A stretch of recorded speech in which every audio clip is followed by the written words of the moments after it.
राधे राधे दोस्तों, आज मैं आपको आषाढ़ अमावस्या की व्रत कथा सुनाने जा रही हूँ। अगर आपको ये कथा पसंद आए तो कमेंट बॉक्स में अमावस्या माता की जय अवश्य लिखिए। साथ ही अगर आप मेरे चैनल पर नए हैं तो मेरे चैनल को सब्सक्राइब कीजिए और बेल आइकॉन पर क्लिक जरूर कीजिए, जिससे हमारे वीडियो के नोटिफिकेशन आपको मिलते रहें। अब सुनिए ये कहानी। बहुत समय पहले की बात है। किसी गांव में एक ब्राह्मण ब्राह्मणी रहते थे। वे दोनों भगवान विष्णु के परम भक्त थे और वो दोनों प्रतिदिन भगवान विष्णु का ध्यान करते और पूजा पाठ करते।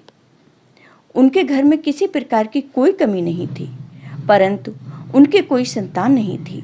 इस कारण वो ब्राह्मण ब्राह्मणी बहुत दुखी रहते थे। एक दिन की बात है। एक दिन ब्राह्मण ने अपनी पत्नी से कहा कि भगवान, मैं तपस्या करने के लिए वन में जा रहा हूँ। इतना कहकर और भगवान पर भरोसा करके ब्राह्मण वन में चला गया। वन में जाकर वह कठिन तपस्या करने लगा। तपस्या करते करते ब्राह्मण को बहुत वर्ष बीत गए, लेकिन उसको तपस्या का कोई फल नहीं मिला। फिर उसके मन में विचार आया कि मैं अब अपना जीवन समाप्त कर दूंगा। इस प्रकार सोचकर वह पेड़ की डाली पर फांसी का फंदा लगाकर मरने के लिए तैयार हो गया। तभी सुखी अमावस्या प्रकट होकर बोली, हे ब्राह्मण, तुम्हारे 7 जन्म तक कोई संतान नहीं लिखी है, किंतु मैं तुम्हें 2 कन्या का वरदान देती हूँ। एक का नाम अमावस्या, दूसरी का नाम पूनम रख देना। तुम अपनी पत्नी से कहना कि वह सुखी अमावस्या का व्रत या उपवास करे। अमावस के दिन 1 कटोरी चावल भरकर उस पर दक्षिणा रखकर किसी मंदिर में रखे। ऐसा 1 साल तक करना। 1 कटोरी चावल सहित दान करते रहना। ब्राह्मण अपने घर वापस आ गए और अपनी पत्नी को सारी बात बताई। तब ब्राह्मण की पत्नी ने अमावस के दिन व्रत रखा और कुछ दिनों बाद उनके 2 कन्या हुई। तब उन्होंने एक का नाम अमावस्या व दूसरी का नाम पूनम रखा।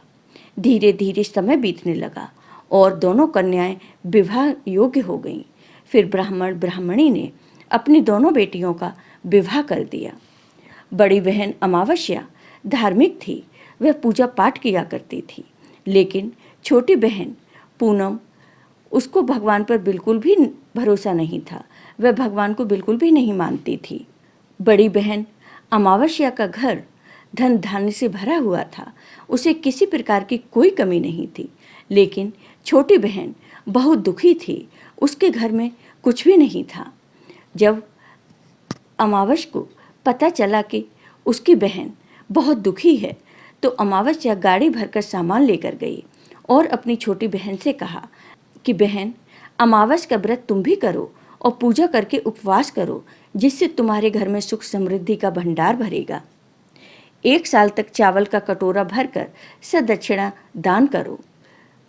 फिर पूनम ने अपनी बहन के कहे अनुसार वैसा ही किया।